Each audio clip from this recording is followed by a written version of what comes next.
Assalamualaikum warahmatullahi wabarakatuh. Ahlan wa sahlan.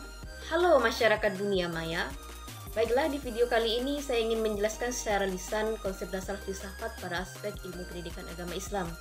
Yang pertama yaitu mengenai filsafat.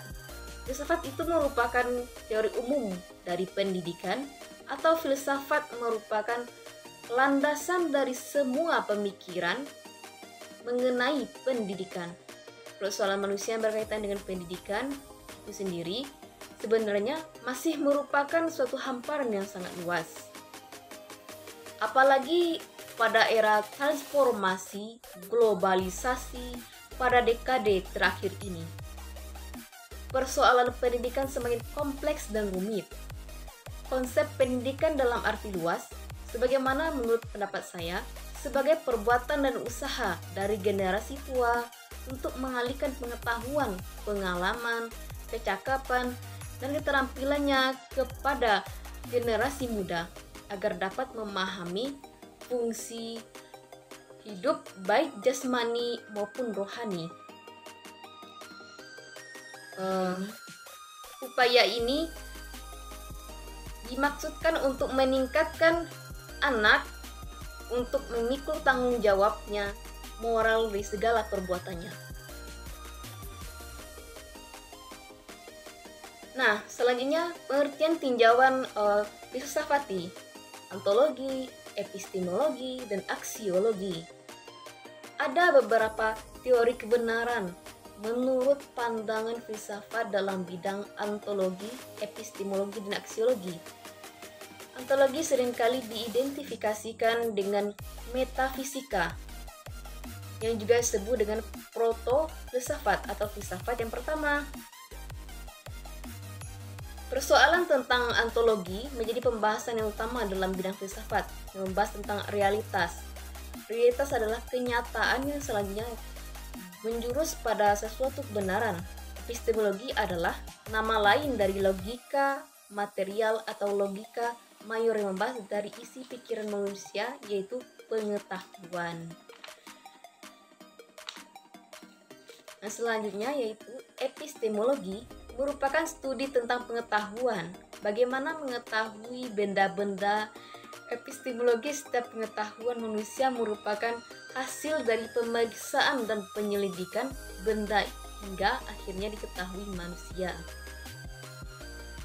Selanjutnya aksiologi. Aksiologi adalah bidang yang menyelidiki nilai-nilai value. Nilai dari implikasi aksiologi di dalam pendidikan ialah pendidikan yang menguji dan mengintegrasikan semua nilai tindakan moral, nilai ekspresi keindahan, dan nilai kehidupan sosiopolitik di dalam kehidupan manusia dan membinanya ke dalam kepribadian anak. Nah, berdasarkan uraian dan analisis kajian tentang manusia, sebelumnya dapat ditarik kesimpulan sebagai berikut. Yang pertama, itu ontologi manusia, terkait tentang apa yang sebenarnya manusia yang dianggap sah jika memenuhi syarat-syarat manusia. Yang kedua, epistemologi manusia adalah kajian tentang manusia, kajian tentang proses kejadian manusia disebutkan dalam Al-Quran, firman Allah dalam surat Al-Mu'minun ayat 12-14. Al-Mu'minun ayat 12 yang berbunyi, A'udzu billahi minasy syaithanir rajim. Bismillahirrahmanirrahim. Walaqad khalaqnal insana min sulalatin min tin. Artinya, dan sungguh kami telah menciptakan manusia dari saripati yang berasal dari tanah. Al-Mu'minun ayat 13.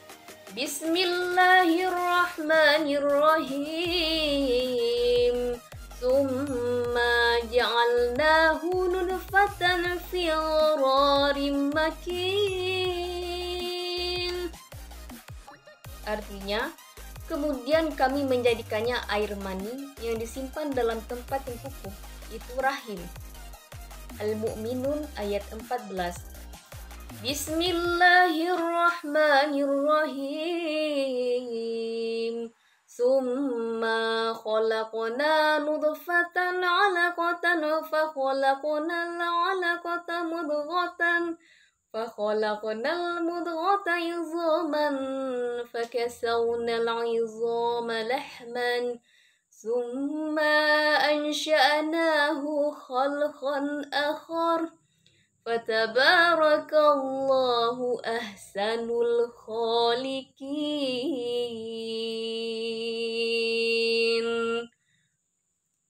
Artinya, kemudian air mani itu kami jadikan sesuatu yang melekat. Lalu sesuatu yang melekat itu kami jadikan segumpal daging. Dan segumpal daging itu kami jadikan tulang belulang. Lalu tulang belulang itu kami bungkus dengan daging. Kemudian kami menjadikannya makhluk yang berbentuk lain. Maha suci Allah, pencipta yang paling baik.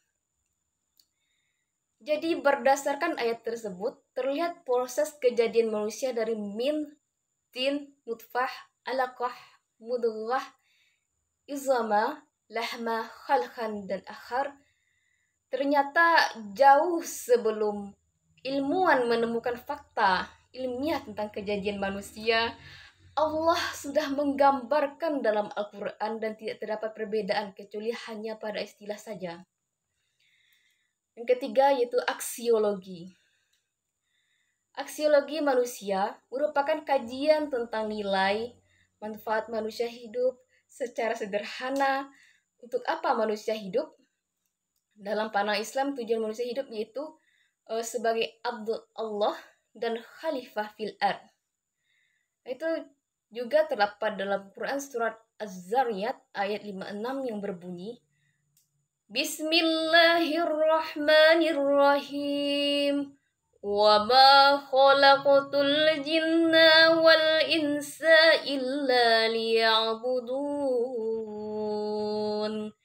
Yang artinya, tidaklah aku ciptakan jin dan manusia kecuali untuk beribadah kepadaku. Itu Allah Subhanahu wa Ta'ala. Jadi fungsi utama hidup adalah beribadah kepada Allah, sedangkan bekerja dan lainnya merupakan fungsi tambahan dalam hidup. Terdapat dalam Quran surat Al-An'am ayat 162 yang berbunyi, A'udzu billahi minasy syaithanir rajim. Bismillahirrahmanirrahim. Qul inna sholati wa nusuki wa mahyaya wa mamati lillahi rabbil alamin. Yang artinya, sesungguhnya solatku, ibadahku, hidupku dan matiku hanyalah untuk Allah, Tuhan semesta alam yang menciptakan langit dan bumi serta seluruh isinya. Baiklah, demikianlah video ini. Thanks for watching. Thanks for attention. Syukron katsiron. Assalamualaikum warahmatullahi wabarakatuh.